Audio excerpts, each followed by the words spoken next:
Okay, 7 o'clock, we'll get our meeting started. We have a pretty busy agenda, so Madam Clerk, if you would please call the roll. Valerie DiPaolo. Here. William Dietzick. Here. James Morelli. Here. Tony Morrison. Here. Christopher Palmieri. Here. Jack Perry. Here. Jennifer Klock. Here. Michael Del Santo. Present. Paul Chaplinsky. Here, we have a quorum. Will everybody please rise for the prayer and flag salute? Heavenly Father, we come to you this evening to ask for your guidance and your direction as we consider those things that have a direct bearing upon the people of Southington. Keep our focus clear and our conscience clean as we seek your help. Amen.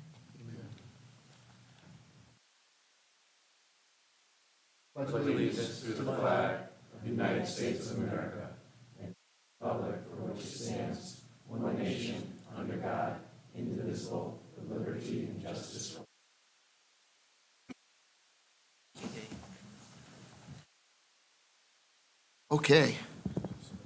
We're looking for a motion on the meeting minutes of the last meeting. I'll make a motion to approve the minutes from our last meeting. Second, Mr. Chair. Motion and a second. Is there any discussion on that? Okay, all those in favor? Aye. Aye. Any opposed or abstentions? Okay, motion passes 9-0. Oh, I'm abstaining. You- I should abstain. Okay, sorry. we have one abstention, sorry. Apologize. Councilperson Morrison. Okay, today we have a special guest with a special presentation. Gary Brummett's here to talk to us a little bit about Played It Forward program that he and some fellow friends, colleagues started that he would like to inform us about and tell us about maybe an upcoming event that's coming in maybe a month or two's time. Everybody gets a magnet. Everybody gets a, Grab a magnet, put it on the fridge, or Gary's going to give a put short it on presentation. somebody else's fridge. Good evening, folks. Thanks so much for having me. Thank you. I'm Gary Brummett. I am a realtor in town. You might have seen my face on a street sign somewhere. Okay. Who's seen Played It Forward out there? That's excellent, excellent. I hope that you had an opportunity to buy a meal for someone who's got some food insecurity or to make a donation. The Played It Forward model, and I'm going to play with, there we go, I'm going to move this. There we go. What is Play It Forward Southington? The Play It Forward model is a pay it forward model, meal by meal, whereby you enter a participating restaurant, you buy yourself an egg sandwich and a coffee or a lunch, turkey dinner, whatever you like, and you buy an extra one. And you ask that restaurateur to please take the second one, put it on a separate ticket, put it on the board. The board is a place where people who are food insecure in town and from other surrounding towns come in and they are able to get it, the meal. So it's really food sharing, meal by meal, on a very small scale, and can be done with as little as $5, right? A muffin and a coffee, go to the Lion's Den, stuff like that, fancy. It was started almost 1 year ago, so we're 10 months into it, and that's why we're here today, because March 3rd is an important date. That's when we first started this, me and my Friday morning breakfast club. The FMBC, I started a business networking group at the behest of my then broker, Shelley Meister, and she said, you gotta have your own group. So I started it, and I wanted it to be different than all the other business networking groups that I know about, especially B&I. Many of you have probably some experience there. So I built it with a philanthropic slant. I wanted everyone to pitch in for their breakfasts for the quarter, and I knew we would not spend all the money, and we would make a donation, make a little vote, and give a donation to someone around town. In addition, we move from restaurant to restaurant to restaurant to restaurant to spread the love around the town. We'll stay at the restaurant for 6 breakfasts. That's a hard word for me, breakfasts. Sorry.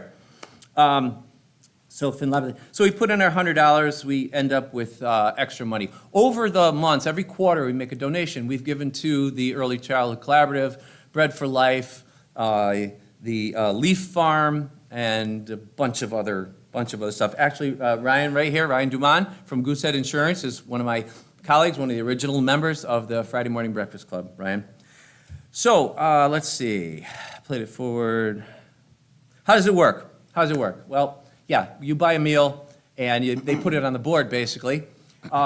Folks can call ahead to the restaurant and ask for it to be packaged up to go. There's no stigma. We have a training program for the staffs in the restaurant where we teach them about being welcoming, never questioning, et cetera, et cetera. They can, and we send out newsletters in the 200 or so bags of groceries that Janet Mellon at the Community Services puts out. We've hung flyers in church vestibules and all over town, and we absolutely get the word out around town through the Bread for Life people, Donna and Missy specifically. And there's a little network of people. They all know each other from there. It's, Missy and Donna have really built like a family atmosphere. If you've served there, if you've eaten with those folks, it's really, really, really quite wonderful over there. Hey, there's a board. Look at all those tickets. Without trying to sound too arrogant, this is a successful program. We're 10 months into it, and I never in my wildest dreams imagined that it would be that I'd be standing here today, or that we would have 6 restaurants with other restaurants asking me to please, can we be involved? I think 6 is a good number for town. We can talk about that later afterwards. We don't want to dilute the impact to the restaurants, because you know what? They're partners with us, and they're getting a little bump from it as well.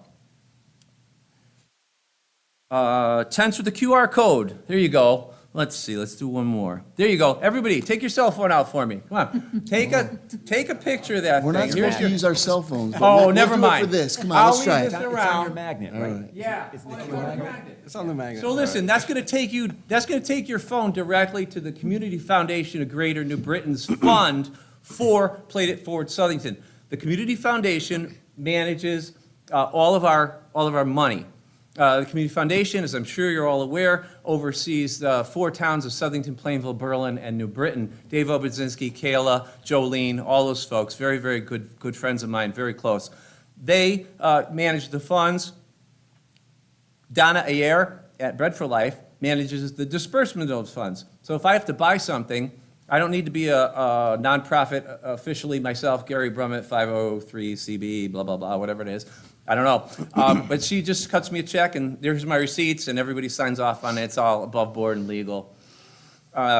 So let's see, our reach. We've been receiving questions from other communities. Most recently, the town of West Hartford, they have a police officer in the West Hartford PD who's their community services officer, and he lives in town, and he went into Fancy Bagel, and he looked at it, and he was like, my gosh, what is this? He took a picture, he followed up with me. He's brought it back to West Hartford, and they're talking in West Hartford. I think Wehow would be an amazing community to have this in, considering the towns that West Hartford borders as well. And again, we look at West Hartford, we might look at Cheshire, we might look at Southington. People look at Southington, oh, very affluent community. Food insecurity, what's that? We have no idea what's going on inside people's houses. You got neighbors in a real nice house right next to you, and you don't know that they're struggling to make their payments and pay for the heat and et cetera. The people that show up at Janet Mellon's, they drive cars. Some of them have jobs. I know darn well that recipients of this program, especially Chick-fil-A, I know for sure there are people who are taking advantage of this who are working folks. So a working wage, all right, I won't pontificate. The benefits to these folks, so we do have some homeless folks living in town, and we also have people living in their cars. We have people living in sheds. I know them. We have people who we are trying to help get jobs. This is all through Bread for Life and the Community Foundation. Excuse me. These folks are getting more than a meal. They're not just getting a hot breakfast sandwich and a coffee. They're getting an understanding that they are community members who live among a community that has the ability in little bits to provide some passion and compassion and to share the wealth that we all have in just small ways. A $5 coffee and a breakfast sandwich is not going to break anybody's budget in this room. I'm sure of it, but it will mean a whole lot. And it's more than food, it's about how they feel and how welcome they are. Jackie will talk a little bit about the treatment that our clients, our food insecure clients get when they come into Fancy Bagel. Thank you. Okay, so here they are. Here's the 6 restaurants. We have the original Fancy Bagel and the original Paul Gregory's, Teresa and Ashley and Dominic and, what's your name? Jackie? Thanks.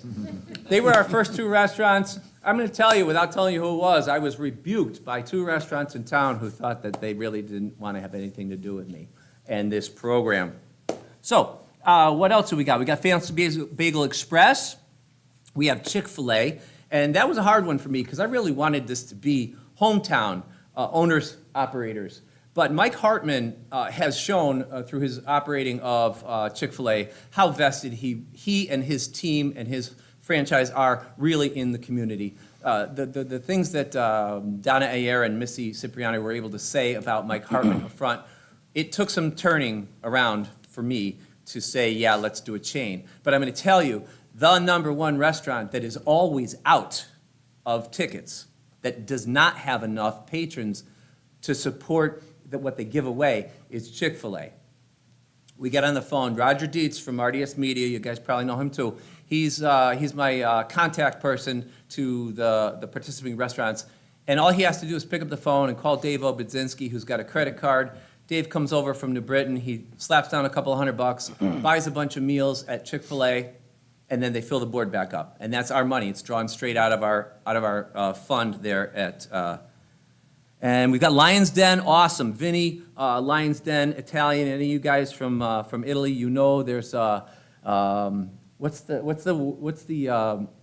an Italian saying for the coffee in advance. Cafe and forward, never mind. All right, sorry, trying to read this little one here. What do we got? Coffee shop. Saints. Am I leaving somebody out? No, Saints. Saints just joined us. Boy, if you know John, I ran into Claudia. We started having our meetings there one time. You know, I've been in town since 2019, and I always thought Saints was in Plainville. Sorry. I really did. And people are like, we got to go to Saints. It's in Plainville. We're Southington Group. We got to support Southington. So finally someone said, look at the address. It's Southington. So we started with Saints. Claudia, John, Ashley, family-oriented, wonderful, wonderful folks. They've actually stumbled upon what's going to work best for them. And again, we always let the restaurateur, I never want this to be a burden to the restaurant. They have to run their restaurant. They take care of their business. We're just here to give them a little something to augment it. Saints has decided that instead of all these tickets that people have to look through and pick out what this says and what that says, they're going to convert all the donations into like $12 or $15 gift cards and give someone a gift card. You put the gift cards with your magnet, right? Your magnet goes on that board. That board is a chalkboard that's magnetic metal, kind of cool technology. So anyway, there's Dominic and Jackie on the first day of opening up. It was a Thursday, and we opened Fancy Bagel on Queen and Paul Gregory's the very same day. And you guys know Dominic. He's kind of quiet, and look at that smile, man. He does it, you got to catch him on a good one there. All right, this is Ashley and Andrew. Teresa was out, like, driving food around somewhere. This is the first day over at the new Paul Gregory. And Teresa, both Teresa and Jackie, neither one of them took one split second of hesitation when I presented this to say, oh my gosh, yes, you don't even have to tell me what it's, yeah, let's do it. They're just wonderful, wonderful people. Here we are, we're at Express, Fancy Bagel Express. There's Dominic smiling again. I must have a good effect on him, huh? Yeah, Roger Dietz and myself and that Martaccio kid back there, Louis Trey, right? So, and Chris, you guys, he's really, really, really cool guy. This establishment and Lion's Den have got more customers giving money than any of the other ones. It's just amazing the amount of money that people are dropping in there. There's the table tent. It's in the restaurants. So if people don't want to buy another meal or they forgot about it, or they didn't know about it until they sat down, they can just scan the QR code and make a donation. Oh yeah, we were awarded. So Teresa, myself, and Jackie, we got the champion awards right here from the Community Foundation of Greater New Britain. We are champions for our work in the community for 2023. It was an amazing, amazing day. This is where it all started. I was in Wetumpka, Alabama. My kids stationed down there in the Air Force, and we went out with the grandkids and we went out to lunch. and we're in a sandwich shop, and waiting for our sandwiches order to be made, and I'm sitting down, and I turn around, and there's that board on the wall. And it's from some church or something, right? And I was like, that's pretty cool. That's cool. I took a picture of it, came back, and this picture's 5 years or 6 years old. That's how long that picture's been sitting in my pocket. And I kind of spread the idea around a little bit with some restaurateurs. Nobody really bit. When our breakfast group, Friday Morning Breakfast Club, ended the third quarter of our first year, we had a kitty left over from people not showing up to breakfast of $480. So one of our members, Frank Vesey, the back doctor from New Britain Chiropractic, he pulled out a $20 bill. He said, "Gary, I like round numbers. Let's make it 500."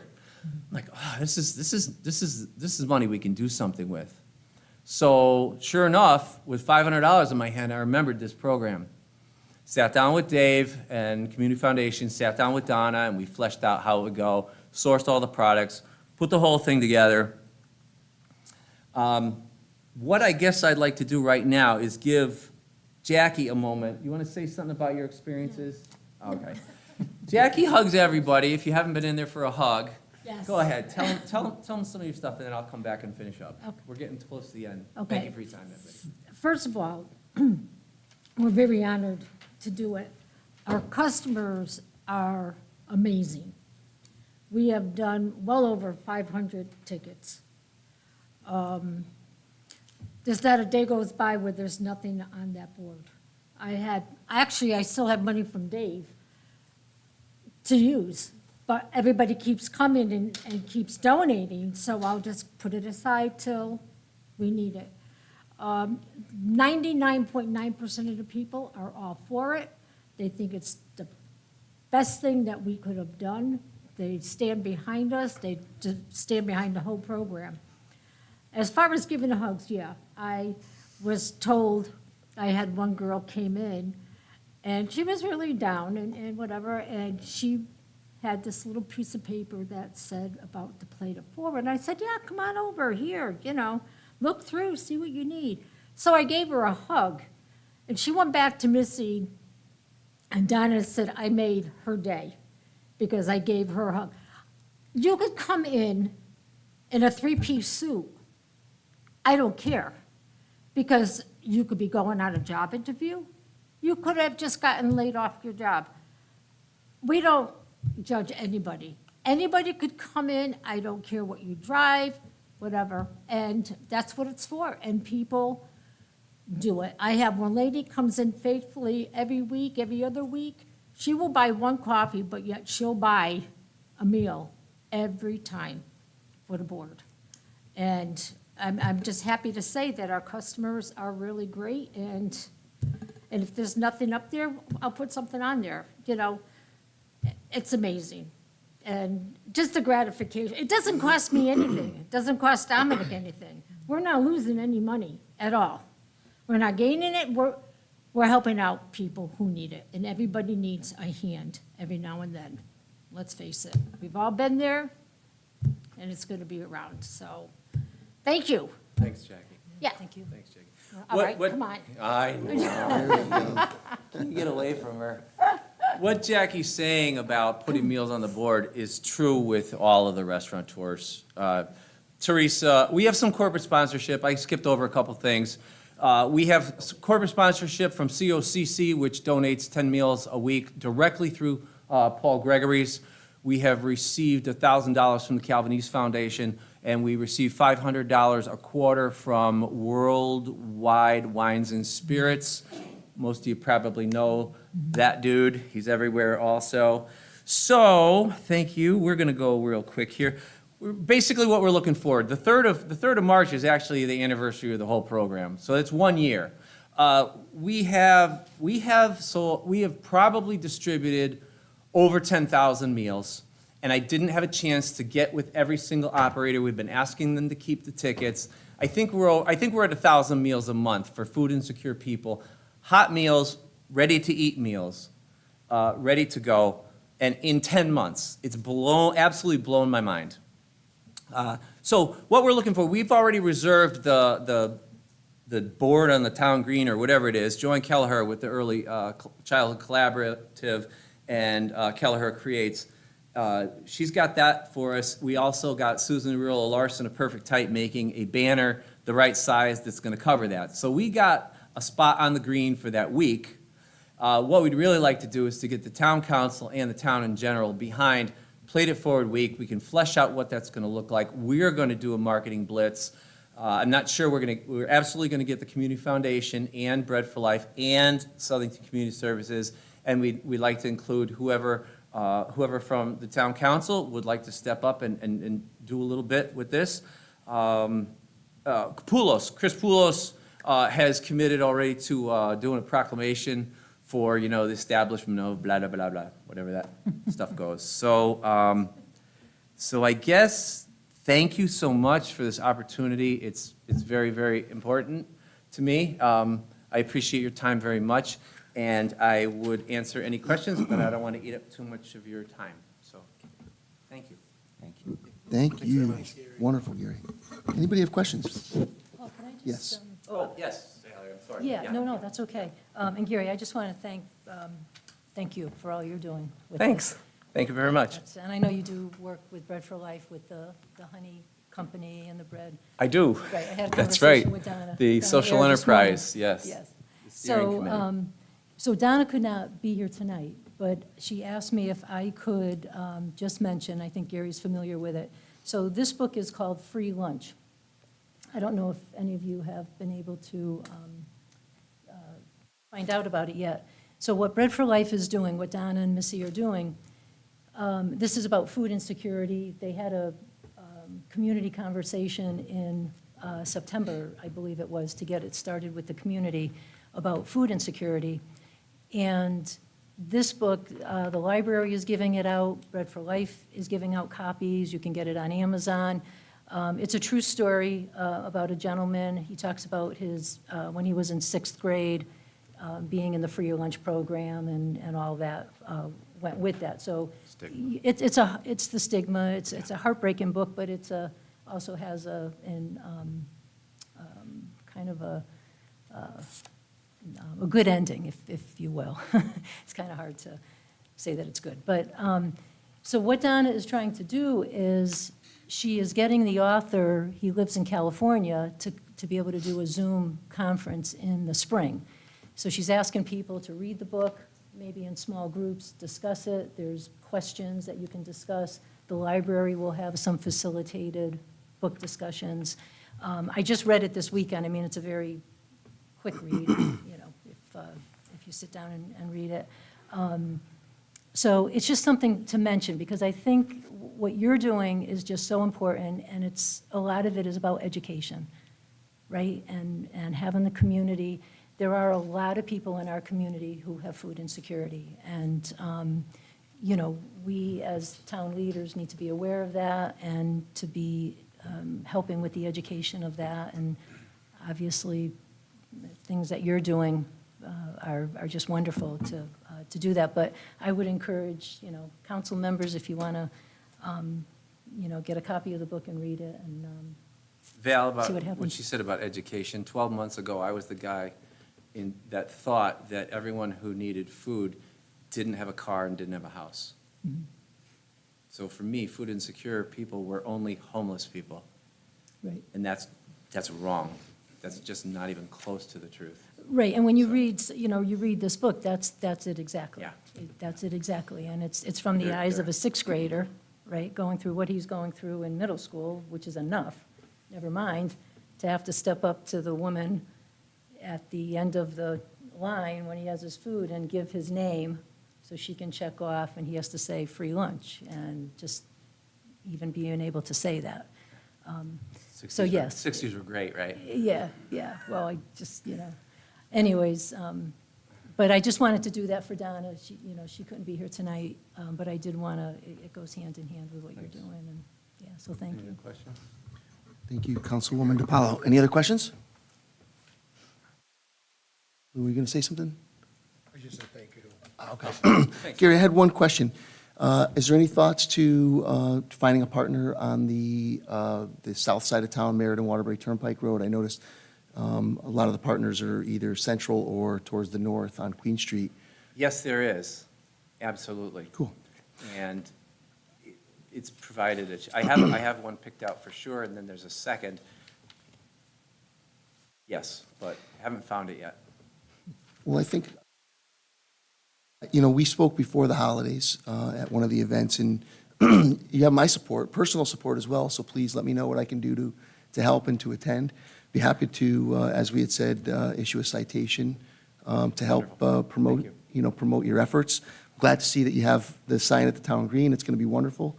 And, it's really special. I think the most impactful initiatives like this are when people from the community start something like this and work with other people in the community. There's a sense of bonding that is developed when that happens, not just from the people who are giving, but from the people who are needing as well.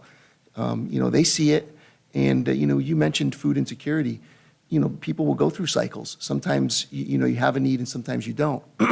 And when those people have a need or when they don't, they're also seeing how people are giving back. And you're building that character in the community for people to give back, people of all types. And so I thank you, we thank you for what you and the rest of the team are doing. And we'll look forward to the week in March and hopefully continuing to build the momentum. Jackie, you were going to ask a question? Yeah, I just wanted to Can you just come to the mic, Jackie? Sorry. There's people out there who are listening. I just wanted to say, I think sometimes restaurants or other people don't want to get involved in something like this because they think maybe the riffraff or the non-character people that they're used to dealing with are going to come in and ruin their restaurant or whatever. And it's not the case at all. And other restaurants and business have to realize that. It's not that at all. Actually, you bring in more people, and like I said before, you could be in a three-piece suit, it doesn't matter, but you're not going to get just riffraff, it's everybody. And that's an important statement as far as I'm concerned. I come from a family where my father's family came over as immigrants and had nothing, zero. The children worked as teenagers to help put food on the table for their parents. So, I know what you mean. It's Yeah, it's not gonna it's people like you and tarnish me. any name. It's everybody. Everybody Yeah. has a need in their life. So thank you. Yeah. Thank you.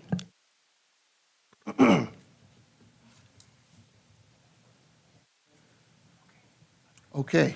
Thank you again for the wonderful presentation. Now, move on to councilperson communications. Anybody want to start us? I'd just like to start off, if you don't mind. Sure. I saw in the minutes from the last meeting a reference to a bus run by the state along Queen Street. I was curious about if the town manager could comment on it, about what the status of that bus route was. Well, the route that they're talking about is from Stop and Shop in the south to, all the way to the Plainville Library. Where the stops are, we don't know yet. That's still in the process. I know that I sent a email, I got an email this week about, they're still working on it. I know that, and that's been our contact person, and they still have not come in with the actual plan yet. I do know that as soon as we get the plan, I'm going to have the chief and his traffic officials take a look at it. But my understanding is the bus stops will be on Queen Street. The only bus stop that will be off Queen Street will be the one at Stop and Shop. And Darling Street, right? Weren't they going to add Darling Street? I'm not sure if they were going to go off, I'm not sure they were going to go up Darling Street. They were going to stay on Queen Street, best I Oh, okay. recall. I thought Brian McLaughlin had talked Unless about it changed, possibly adding. that was my understanding. But like I said, I haven't seen anything finalized yet, but the route is from Stop and Shop to the south, to Plainville Plainville Library to the north, which connects you to the east-west line, Bristol to New Britain to Hartford.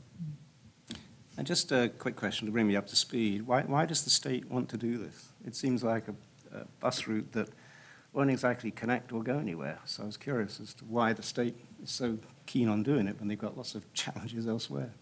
Well, Any the state- idea? I can only tell you that the state started with the process.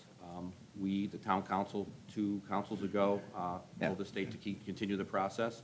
The The state is continuing the process. They probably did a outreach. I think they said it during the bus tour. They did an outreach, so we're hoping that, obviously, if it's successful, it stays. If it's not successful, then the state will have to reevaluate it. But I'd like to get to start first, and then we'll see if it's successful. Do we have to do anything as a town? Do we have to put the bus stops in? Actually, we've asked that question several times. The only responsibility we have would be possibly helping them put the signs up for the bus stop signs. Yeah, thanks. I appreciate it. Anybody else? Councilperson Communications? Oh, go ahead, Paul. Yes. So just a few things. I had I just want to let everybody know, some people may be aware of it, the Martin Luther King celebration at First Baptist Church will be Sunday, January 21st at 10 a.m. That's something that goes on every year, and I know there's usually awards with the middle school students. The other thing I wanted to mention is the Wheeler, the Southington Behavioral Health and Social Service Project. So the project is, they're receiving the Healthy Living Award through the YMCA. And I just wanted to give a shout out to Holly Hansen, who heads that up. Just a phenomenal job that she's doing. It would be great to have her maybe come in and speak at the beginning of a meeting to talk about what the project has done and the people that it's reached with, for mental health issues and all in Southington. It's funded through the Main Street Community Foundation, the Bradley Barnes Trust. So all the funding is there, and it's specifically for Southington residents. And she had sent out an email saying that in 2023, they contacted thousands of Southington residents, and they had 114 referrals for treatment. So, it's really showing some great progress. And just one other thing, I just wanted to, Mr. Chair, we had talked about this a bit. I don't know how many people saw the paper this weekend with the affordable housing. I don't know if you saw it, Jack. So I just wanted to, I know we've had a conversation about this. I just really think that the affordable housing issue, the senior housing issue, I would really like to see if we can get that on our agenda to be able to start to have a conversation about it at the council level. I know I asked a few times during the last term. There's a lot of issues that go on with affordable housing, with senior housing. Towns are doing, in the research that I've been doing, towns are doing all kinds of things. Towns are setting up little exploratory committees. They're setting up, by ordinance, they're setting up housing commissions. They are setting up housing trust funds, which we did. I know, Bill, you and I looked into that with Alex a little bit. They're looking at ways to fund housing trust funds. I just think it's something that where we have the housing study that's been done it was done over a year and a half ago, I think almost 20 months now. I know planning and zoning did do some initial work on this. I just think there's recommendations in that housing study that are action items for the council to at least consider, at least have the conversation at the council level and, see where we are and how we can maybe move forward on it. There's legislation out there, and I don't necessarily know that I agree with all the legislation, the 830G, but the legislation has been there since I think about 1989. So we need to figure out maybe how we could start moving forward a little bit with our affordable housing. And we have a lot of naturally occurring affordable housing, but how do maybe there's ways to get that to be counted towards, our percentages and, working with our state legislators. So I'm really just going to respectfully ask again, Mr. Chair, that, we can get this on our agenda, at least to start, a conversation at the council level. So, thank you. Thank you. Sure. Kind of just a piggyback, Val. I mean, it's crazy how fast time goes by. I remember after we looked at Stanford, we looked at Greenwich, and I was in court about a month ago, and it was a development project that was essentially funded through the Greenwich's trust, what they put together. So, I mean, I don't know what the chair is going to do, but if you did do something like that, I'd be curious to see, because, they have basically, 16-month head start on us. They did it. I would be curious just to look and see what they've done, and maybe, learn if they learn from their mistakes, or see what they did right, see what they did wrong. But Right. it's like they were like subsidizing they were working on giving a developer entitlements through that trust fund. In order to Yeah, put in to put some developments sort of that higher had affordable density in housing. Greenwich, right? so. Yeah, I think when we talked about it, I think one of the issues we talked about, Bill, was that the housing trust sometimes could be the cart in front of the horse, too. Like it may be that we need a small committee to really look at what do we have in town, what are possibilities, what are opportunities. Stonington, very interestingly enough, by ordinance, set up, they call it a Housing Opportunities Commission, which I thought was, different. It's opportunities, they're looking for opportunities. The ones that seem to be successful, to your point, are the ones that are setting up the housing trust funds. And those monies will come, those monies aren't going to be, it's not going to be taxpayer money, it's going to be monies from different sources. So, yeah, I'd be really interested, to further that. I've got a quick question. Do you mind? Yes. Councillor, what, you mentioned naturally occurring affordable housing, right? Which is, we have, 45% of our housing stock is naturally occurring affordable housing. So what's the goal of something like this? Is it to make it 55%, 60%? What's the goal? No, I think I don't know that, I think the goal is to try to increase our percentage so that we're not getting stuck with under the 10% threshold on the 830G. Jen, I'm sure you probably can chime in on this a little bit better than I can. But to me, that's the goal, because at planning and zoning level, their hands are tied. Their hands are tied with the 830G legislation. And maybe it's not the best legislation, but it's just been around for a long time now. So I think we have to deal with it. And, I hear people say, well, we have affordable housing in a town, but who is it affordable to? Like, is it really affordable housing, for young families, for young people, for our seniors? So I think even if it was a very small committee, if you want to do an exploratory committee, just to really start to look at it and look at different options with housing trusts and, our housing study, I thought the consultant did a really good job. And he gave some really good recommendations, and planning and zoning picked up on some of those recommendations and I think started to do some work. And he gave recommendations for the town council, and I just really think we owe it to our residents. Housing policy to me is maybe one of the most important things that local governments can do for their residents. It's a very powerful, it's impacts people's day-to-day living, so. Sure, it just seems to me that the market has, to some extent, taken care of that without anybody doing anything. As I said, we have 45%, naturally occurring. But, yeah, I understand the point, but thanks, I appreciate it. Just to expand on that a little bit more, we had, I think the last council had heard a little bit of an update on our senior housing and some upgrades and renovations they were doing.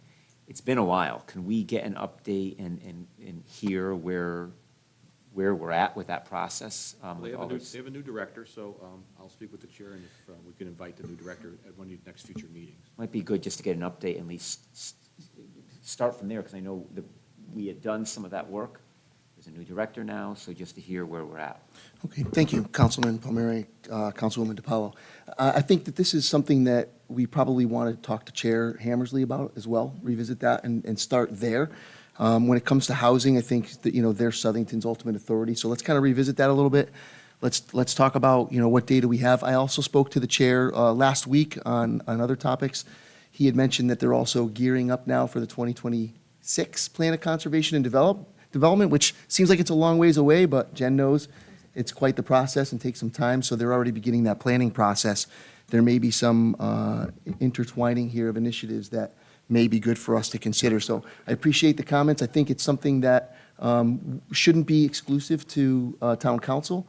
And let's see if what Chair Hammersley says, and if there's, a small exploratory committee that might be worth exploring who that might be, et cetera. And, Chris, I'll reach out to you and see, what that looks like. And please, if there's a more formal proposal, otherwise, let me know from your side as well.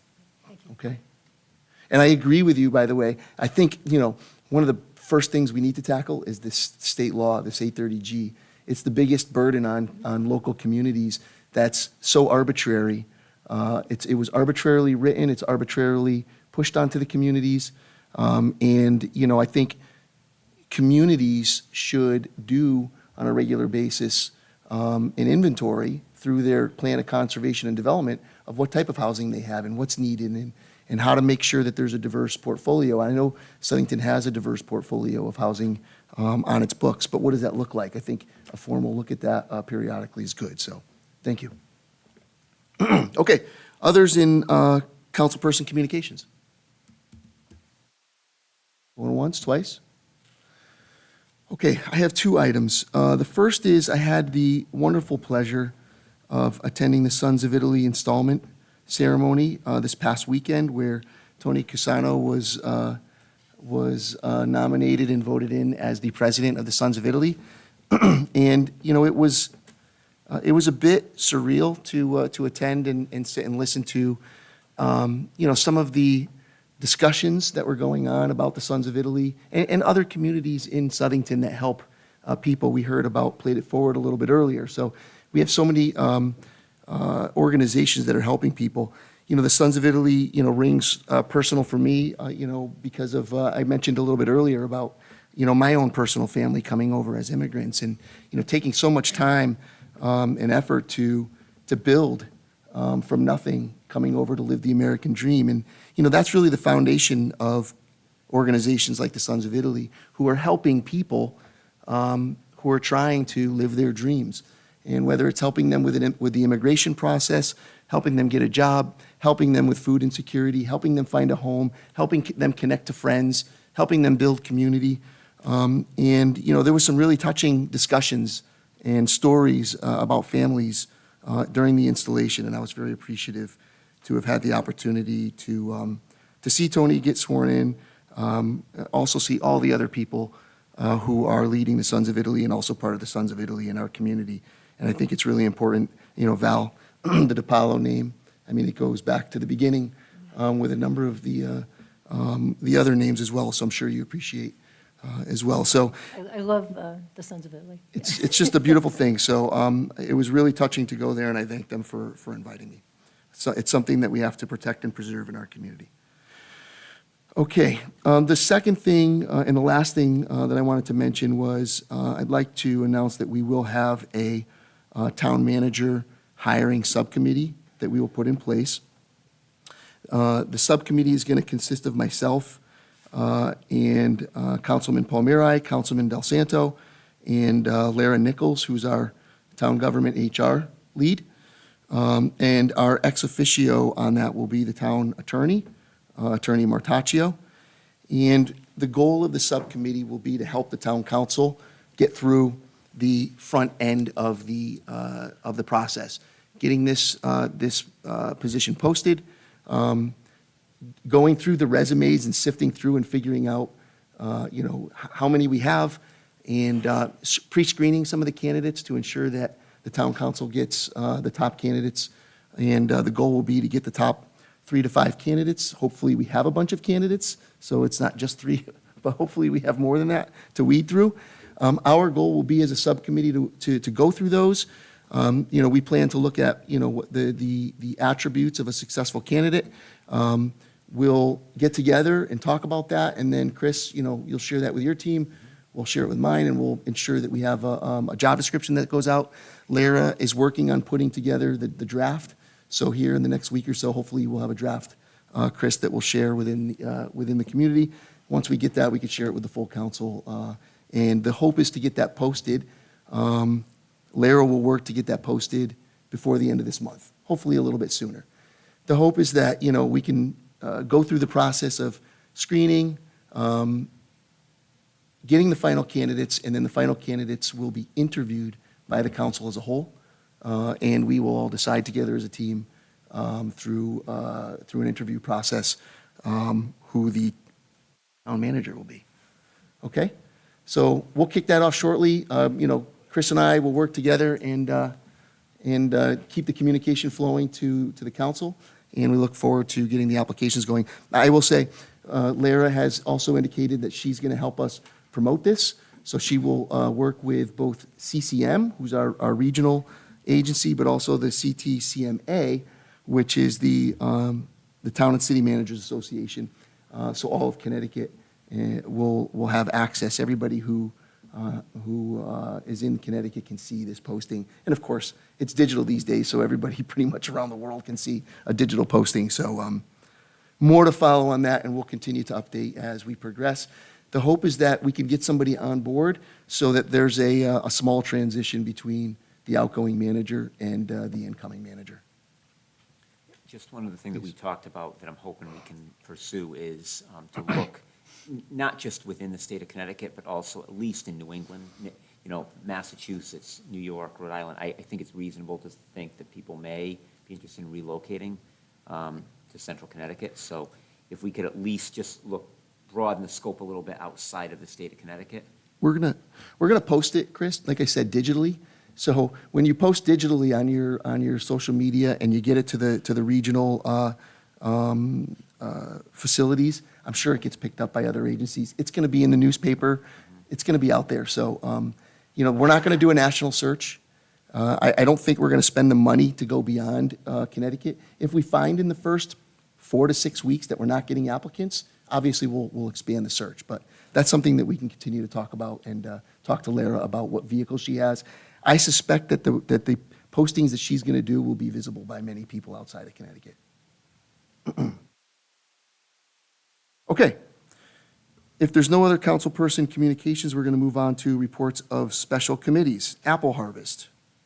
We had a meeting right before the holidays, and there's basically 2 things to share with the council tonight. First of all, we do have our somewhat final budget proposal, which I'll email to the clerk and enter as part of the record. Overall, our revenue for the year, we budgeted $269,000, and we made just above $270,000 in revenue. Our expenses, we budgeted same thing, $269,000. The actual expenditures were $235,000, so a little bit less. As we all know, we closed 2 days, which is kind of rare, the Friday night and then a full Saturday. So that saves with a lot of issues like police overtime because the festival itself wasn't open. So after all is said and done, the festival made a profit this year of $35,453. So that profit, as you know, so if you remember, those of you that were here last year, we unfortunately did not really see a profit last year. It was pretty much break even, so it all depends, very weather dependent. So what we will do is that amount goes into the reserve fund. So should there be, and there have been years, Mark, I look back to you, you remember those years where we've actually lost money in the festival. So the intent of that reserve fund is we use it for capital expenditures, one-time improvements like the electrical upgrades we did on the town green. We've also used it to cover expenses. The goal, as always, is to make sure the festival is self-sustaining so that we never have to rely on our budget process, our taxpayers, through the budgeting process to fund any part of the festival. The second piece is we have posted proposals. We're looking for proposals for our festival coordinator for next year and the assistant coordinator. This year, a little different. We asked for either 1-year or 2-year proposals. So maybe we'll get, as you know, typically it's year to year and we come back to the council, but we're looking for maybe proposals that will be multi-years as well. So those are set to close tomorrow, actually. And then we have our next meeting set for Wednesday. So hopefully by the next council meeting, we'll have an update for you. You, Councilman Palmera, any questions? Okay, if not, I'm sorry, Jack? Yes, thank you.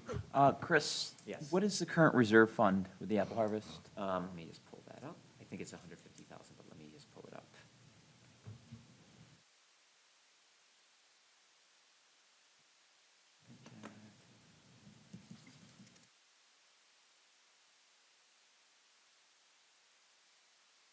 Just, I can tell you exactly. I just don't want to give you wrong information, but I have it right here.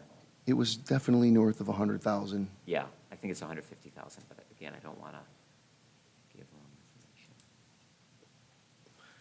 While you're looking that up. Yes. I think in the past, and maybe Mark, you can clarify, some of the losses, which there wasn't many, they were relatively small, 10,000, Yeah, I 5,000. mean, obviously, and you all know how it works, you get the income coming in from the tents and all that situation. So if it rains, that doesn't affect that part of it. What affects the festival really is the rides and the beverages. So when you have a lot of rain, you do that. If the committee, if it's, and the tough part is if you don't have a day where you know it's gonna rain all day, and Chris and I have had these conversations and your stomach gets clutched over it. But the fact is, you open, nobody shows up, but you still have all your police protection. So that's always the most difficult part. This year it was very easy. We had a rainy Friday night and a rainy Saturday, so it was easy to call it off, and therefore that's the expense side of the budget was that. But yes, we've had years, no more than 10 or 12, I think, Chris, $1,000. It wasn't, I don't think we had any big hits, did we? No, so the reserve is 154,827, so like I said, about 150, but the exact amount is 154,827. So the biggest loss was 2020, but that was because of COVID. We didn't have the festival, so we lost 27,587 that year. Yeah. So that again, we had the reserve, so again, we didn't have to do anything to impact the taxpayers with their municipal budget. Good. Councilman Perry, is that? Yeah, Any thank others? you, appreciate it. I Sounds like served, there's plenty of money to bring back the bed races. I agree.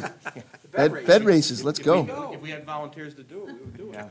Just having the- Sounds like Mr. Del Santo is, We actually, Mark's right, we did have years where we were running it, we just didn't have anyone interested in being, running it, so. excellent. Okay, any other questions on Apple Harvest? Let's move on to sewer. I'd ask Vice Chair DiPaolo to do that, as I wasn't present at the Yes. meeting. Councilwoman DiPaolo. Thank you, Tony. Sorry. So we did Vice have Chair, Susan. our first meeting for the year, for the new term, December 14th.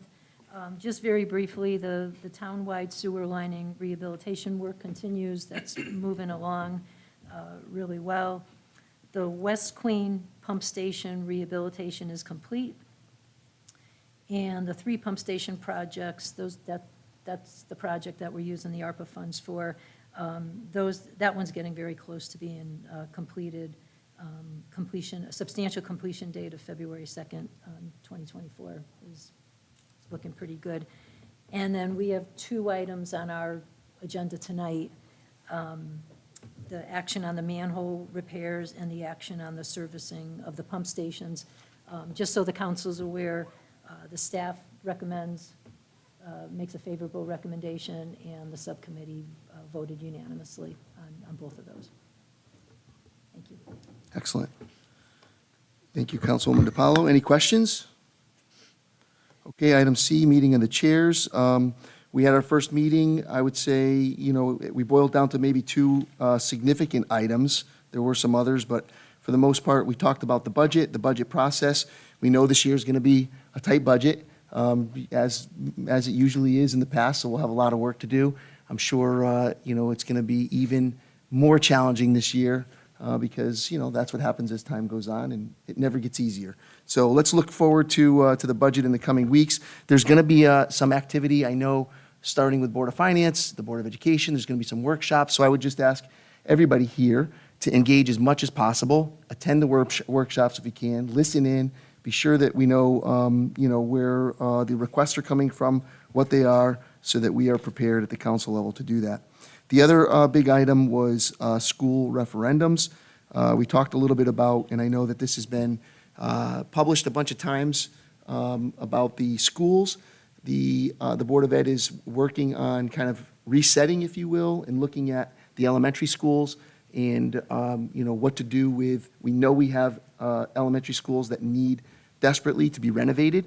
As part of that, there was some talks about closing a school or not closing a school, and that is being picked up as we speak so that we can determine here in the next few months exactly what the need is, given what the demographics are in the school, and then what the follow-on actions are, whether it means, redistricting, what the referendum looks like. We do know that the referendums, we have money in our capital plan budgeted for the referendums as we speak today. So our goal is to ensure that, what we're planning for is adequate to fund those schools. So more to follow on that. I would say that was the two biggest items in our first meeting. Mark, is there anything else that was large that I missed? No, that was fine. Okay. Paul, just to follow up on the budget workshops, the Board of Ed budget workshops are next Tuesday and Thursday. Normally, the Tuesday's at Hatton. It's moved to DePaulo this year. So if any members of the council or public are interested in attending, Tuesday will be at DePaulo Middle School. Thursday will be back in the Municipal Center next Okay. week here. Was it 6:30, Councillor? I'll defer to you. Oh, Mark. I okay, think it's 7, but 7, okay. Maybe we I'll- can I'll get check. you- Don't worry. It's going to be online, Tony? Yeah, I'll check. Yeah, but don't worry. I believe 7 o'clock, but. Yeah, don't worry. If you'll send us an email, Mark, just to let us know when it is so that everybody can make sure they're attending. I'm traveling, so I won't be around, so hopefully a few of you can attend and share the news. Okay, Public Works, Councilman Del Santo. Actually, before that. Oh, I'm sorry, We had strike. yeah, You got two in a row. I do. Thank you, Mr. Chair. We had our strike meeting on December 21st, just before the holidays. A couple of things to report on. Mr. Perillo, later on in our agenda, the town manager is going to speak about some approval by the C Committee for some businesses in town, tens of millions of dollars of improvements on 4 different businesses in town. So we're all very excited about that. There's a company named Umamura. They're speaking with Senator Murphy about helping us to get a 16,800 square foot clean room. I guess it's a company that manufactures chips for computers, and these clean rooms are millions and millions of dollars. And the idea is they put on those spacesuits and there's no dust, and there's not many of them, so they want to come to Southington. So we're working on that, and with the assistance of Senator Murphy, who's going to be helping as well. Lou mentioned that Greenway Commons should begin construction in the spring of 2024, which is a long time coming. Lou mentioned also that the town did not receive a grant for the reconstruction of West Street, and our engineering department is trying to find out how to secure the grant the next time that it's offered.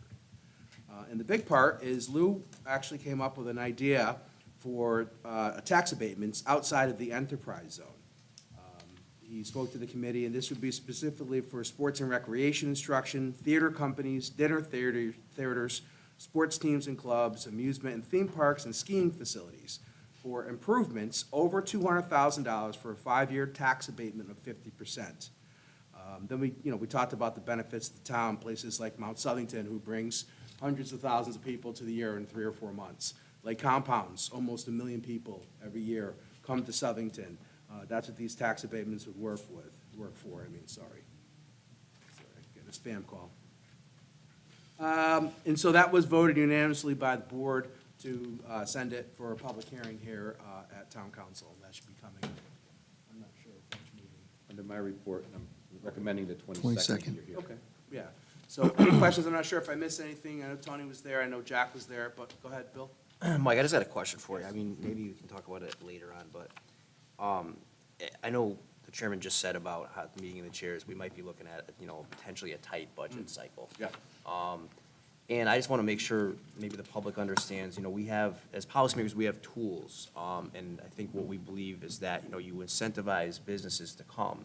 And it's not that you're giving them, it's not that they're paying no taxes. So if you give them an abatement or what's called a break on their real property taxes, a business comes and, they're going to have personal property. They're going to have trucks. They're going to have, they're going to have plant. They're going to have equipment, Machines. things like that, machines. So really, when we're discussing something like a tax abatement, it's an investment in increasing, your total tax revenue. It's not giving corporations a break to say, hey, come to Southington, we'll give you a break.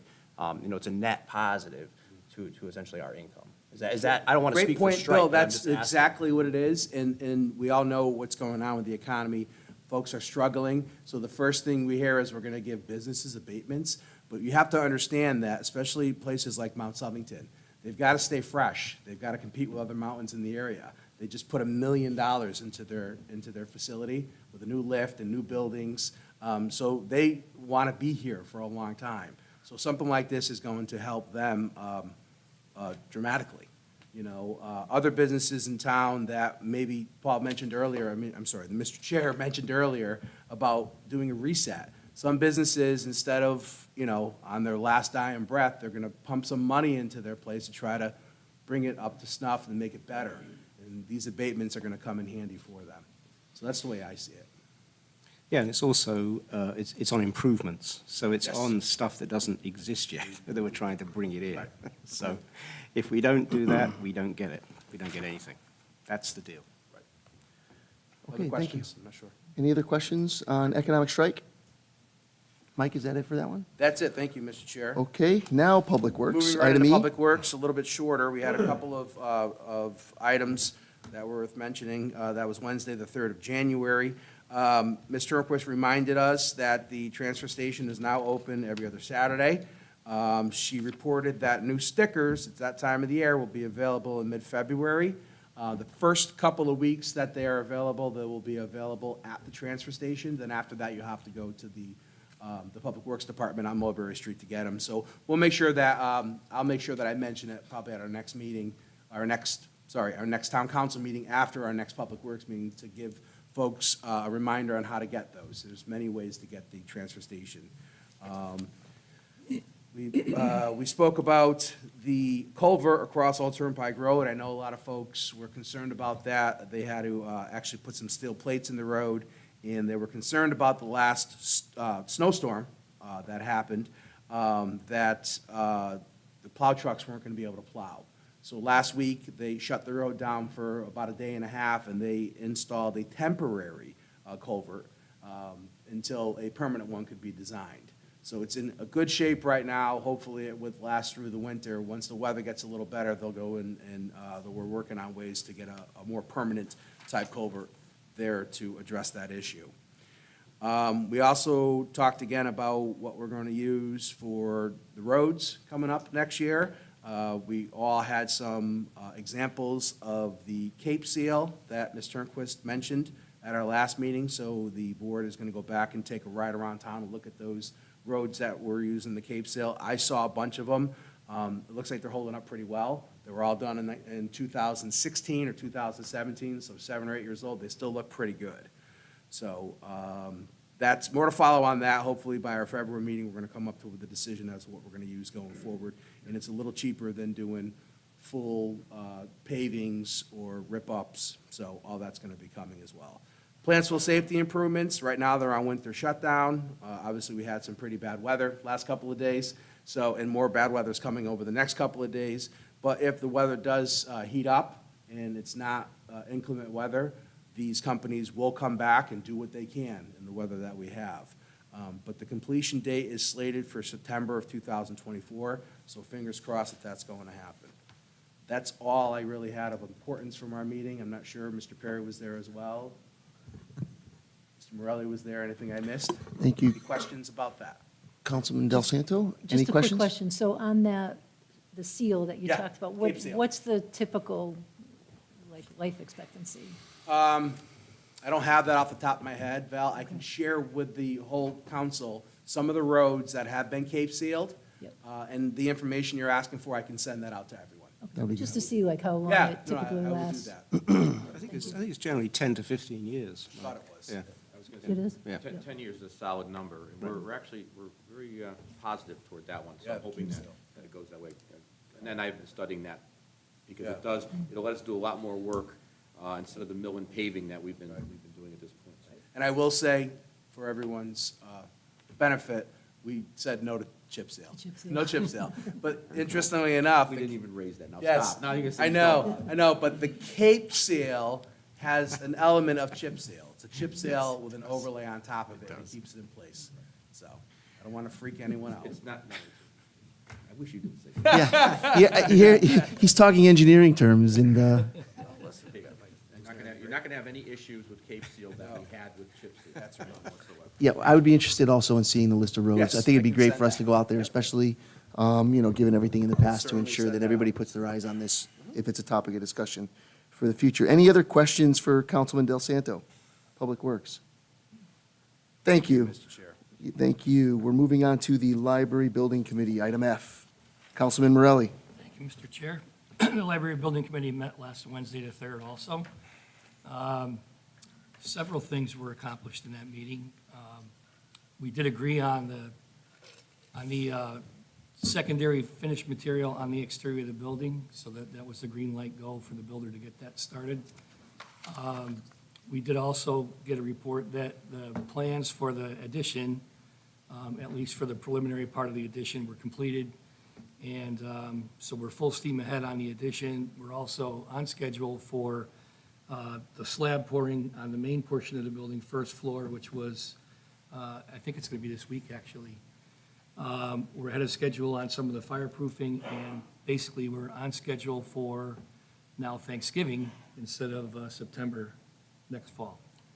Which, he's being modest. It's the committee, which I'm on, so I guess I'm being modest too. But it's amazing that by adding 46,000 square feet, having a full design, having gone back to planning and zoning. 4,600. 4,600 square feet, and then going back to planning and zoning, having to do that, going back to the building department, getting all those sign-offs, and going from September to November was quite a feat. We expected it to be a lot longer than that. Yeah, And- well, and- just- And we're working hard on that. So for November, for a completion date of November of the building, now that doesn't mean that the other building's gonna be knocked down and all the site's gonna be done. That just means we're into the new building. Moving. Then in the spring, we'll have the other building down and do the site. But Yeah. that was a monumental feat by Yeah. both, not only the committee, but the two Yeah, consultants. you need to consider that they did not have a drawing on a piece of paper for that addition, so they went from a concept to a drawing, to approvals, to final drawings, and then out to bid. And so it was during the holiday season, no less, so it was a real stretch for the architect and the builder. And I personally feel that everything is going really great. We're still not quite where we want to be on the budget, but we think we have some wiggle room there. So all in all, the project looks pretty good. Questions for the Vice Chair? Okay, thank you, Vice Chair Morelli. Open Space, Councilwoman Clark. So Open Space met last Thursday.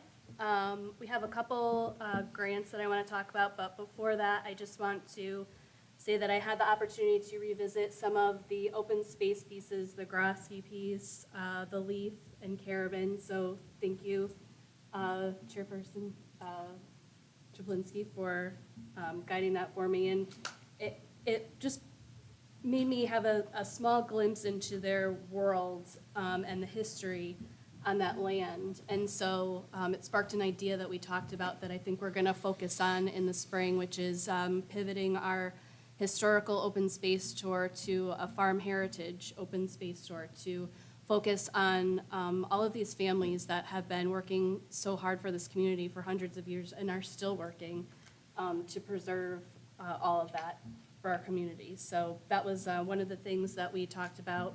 And we have some a grant that has already gone through and was successful was for the Leaf site.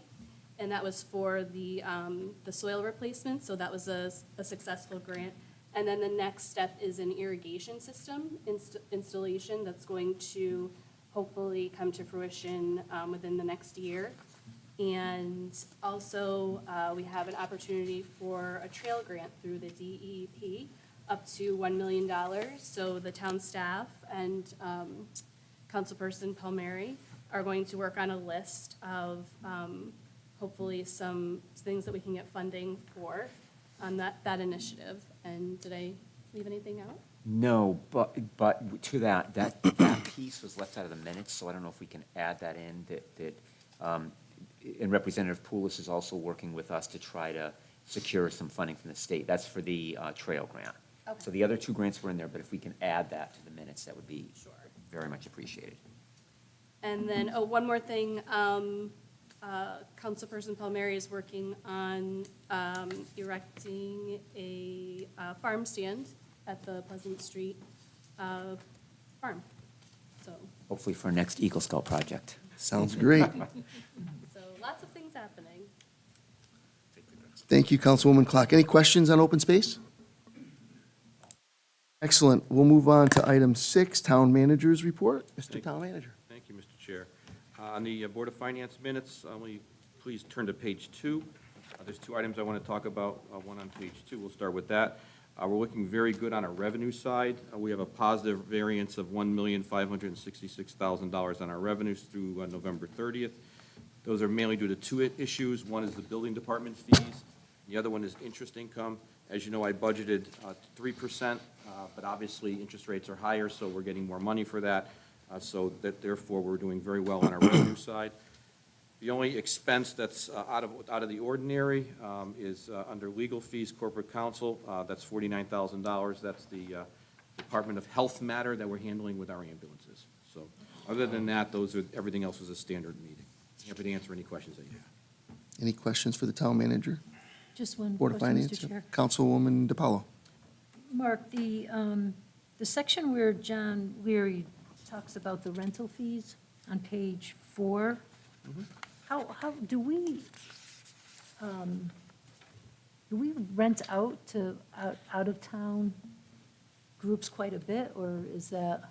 The rental fees mainly are, usually we're talking about the Board of Ed rental fees. Those are the Is that ones what where, he's talking yes, about? the Board has rental fees. What happens is there's an agreement with the town council that we made many, many years ago, is that most of the rental fees that the Board of Ed collects, it gets put in there, and every quarterly, whenever Jen wants to put it in, it's usually quarterly, we issue the money back to the Board of Ed.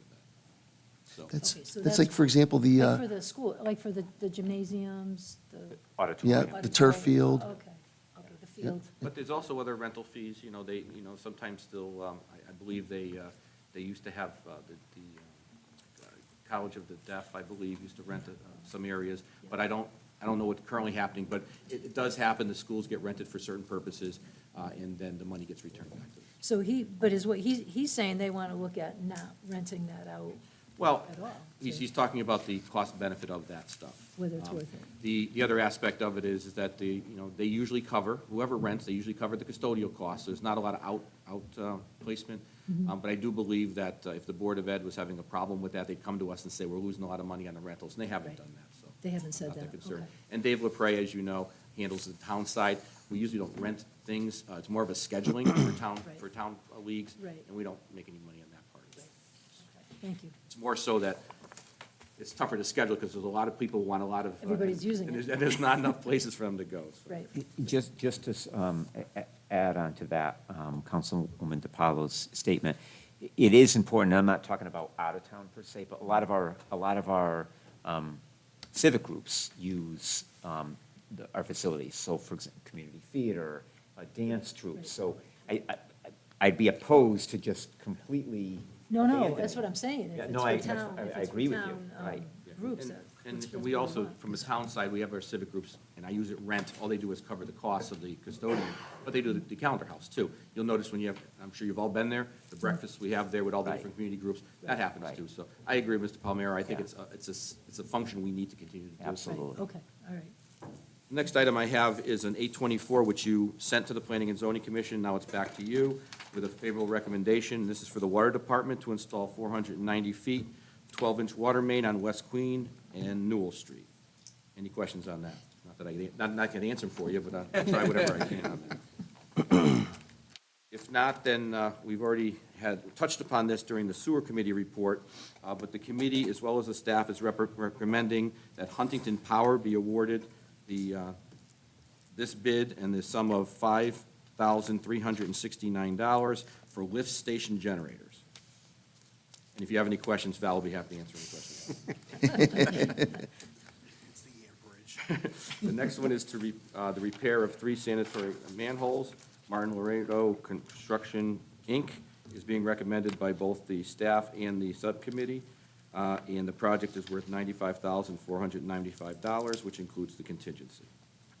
Any questions on that? Next was touched upon by Mr. Del Santo. But your seed committee, which is the committee that oversees the enterprise zone, is recommending to you 4 different projects, and this is very exciting, you know, and the fact is without these type of tax abatements, we don't get these kind of additions. So I'm very much in favor of the fact that, that we do grant these. But we'll start with Johnson Development Associates, that's Johnson & Johnson. It's a project that's going to be between $20 and $25 million. It proposes a 283,000 square foot warehouse, adding anywhere between 50 and 200 jobs.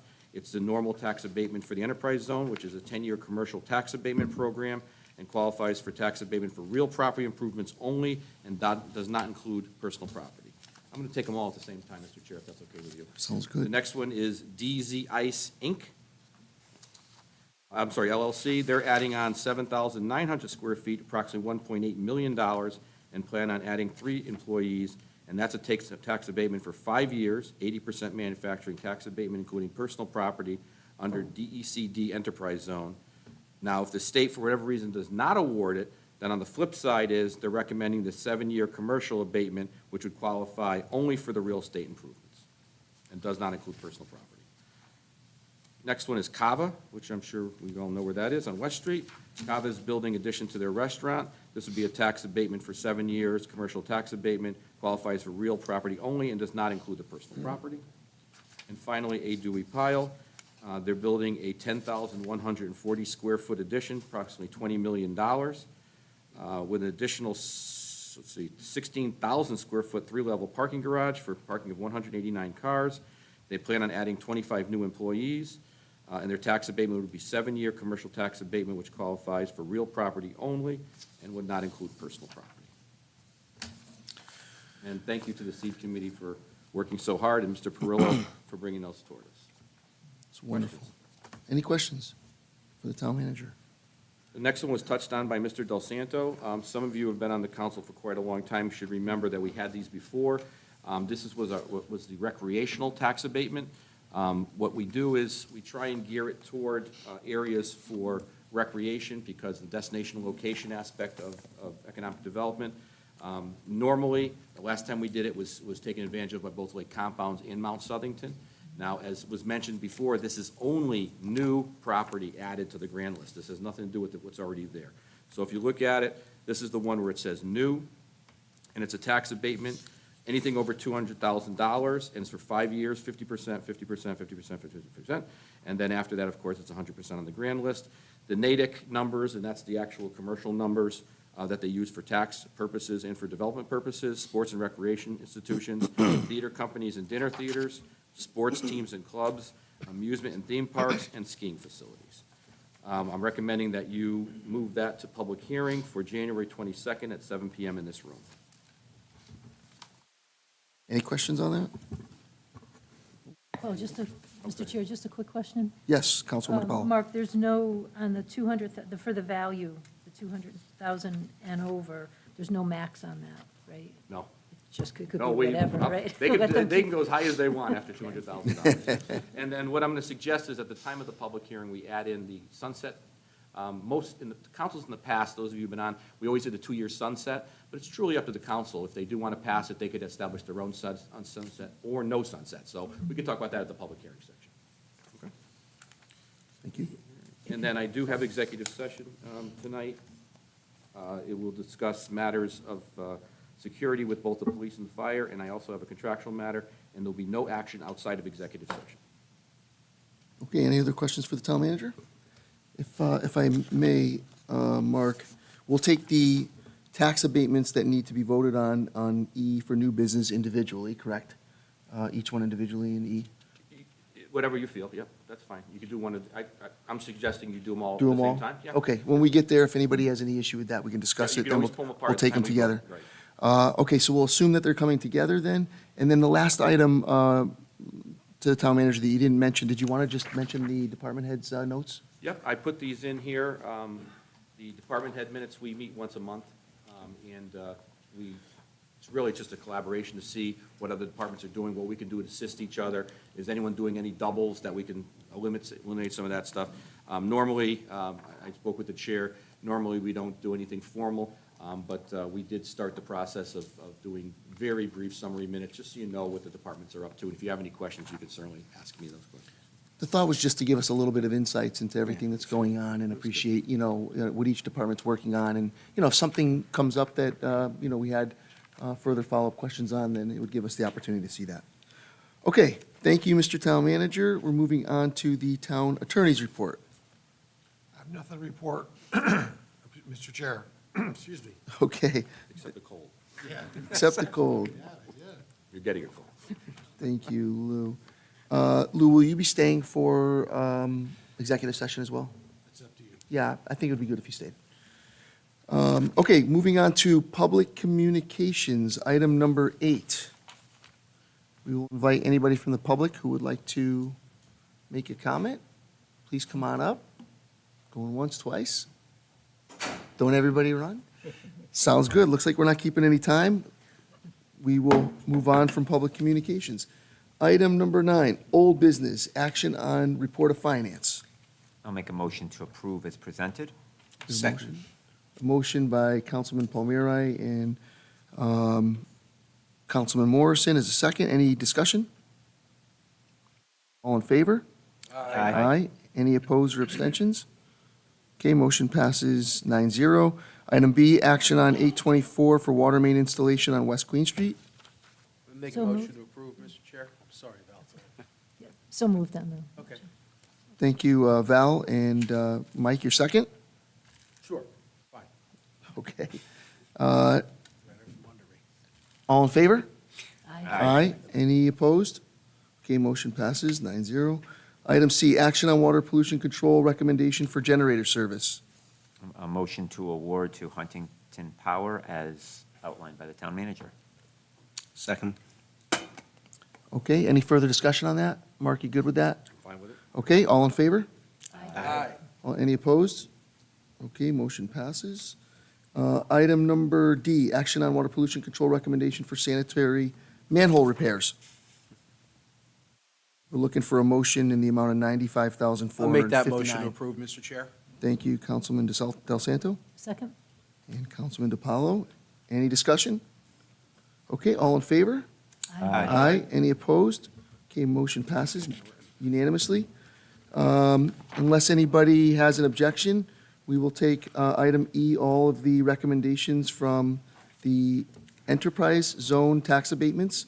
Item E, we're looking for a motion on those. Chair, I'll make a motion to approve the aforementioned tax abatements discussed by the town manager. You take that with you when you retire. Second. I'll Second by Mr. Morelli. There's 4 of them for the record that were read Yes. earlier. Any discussion on the 4 tax I'll abatements? second. Okay, we had one from Oh. Mr. Morelli already. Sorry, Chris. Any discussion? Paul, I just happened to say it again, Mr. Chair, sorry. We got businesses like A.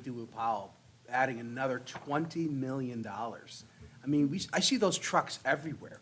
They're all over the place. And it's so great to have a business like them and Kava and DZ Ice, small companies. They come down the hill really fast. They do.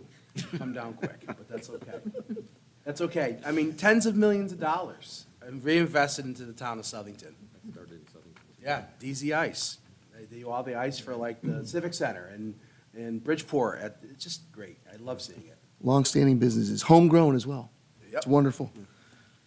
Okay, all in favor of the 4 enterprise zone tax abatements? Aye. Any opposed? Okay, motion carries 9-0.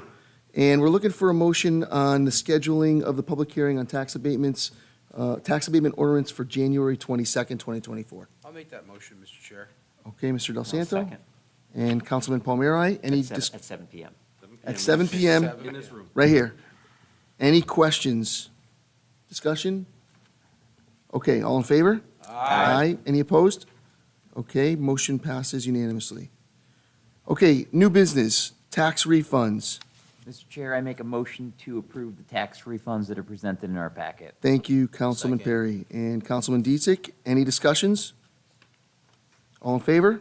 Aye. Any opposed? Motion passes unanimously. Okay, appointments. The first one is mine. Technology Subcommittee, I had spoken to Chris. We have 4 people that are going to be on the subcommittee. It'll be Peter Santago, Tom Lombardi, Rebecca Stavakol, who is a She's a staff member for the Board of Ed. Digital learning coordinator. And digital learning coordinator, which is really nice strategically because we're looking for some input from the Board of Ed. So she'll meet with, of course, she'll help us with Tyler over at the Board of Ed to ensure that we're getting all of the insights. Thank you. And also, Jen Clark is going to lead that from the council to keep that moving. The goal really for us, and of course, liaisoning with Jay Baker as well from the town. But the goal of the 4-person committee is as follows. The hope is that in the next, say, month and a half or so, before the end of February, we can get a list of technology needs, a list of technology underutilizations of things that maybe we're not utilizing, but we have in our pockets that we can better ourselves on, and create a prioritized list from this subcommittee to present back to council, say by the end of February or thereabouts. Jen's going to really push hard to make that happen. The goal will be to have this list for this council for the future, to ensure that we have a little bit of money in the budget to help us ensure that we're leveraging technology to the fullest extent in the departments, for the community, et cetera. Okay? Any questions on that? Okay, Ordinance Review Committee. That's a 1-member, 2-year term expiring October 2025. Chris, you and I spoke about that one. I'm going to be appointing Alicia Novi to that one, who I think we have the information on, right? Yep, we do it right. I sent the contact information to the clerk as well as you, Mr. Chair. Correct. Thank you, Councilman Palmieri. You're welcome. Okay, Zoning Board of Appeals alternate. I think we're looking for a motion to table on this one, Motion to Chris. table, please. It's 1-member, 4-year term expiring November 2025. Chris is motion to table.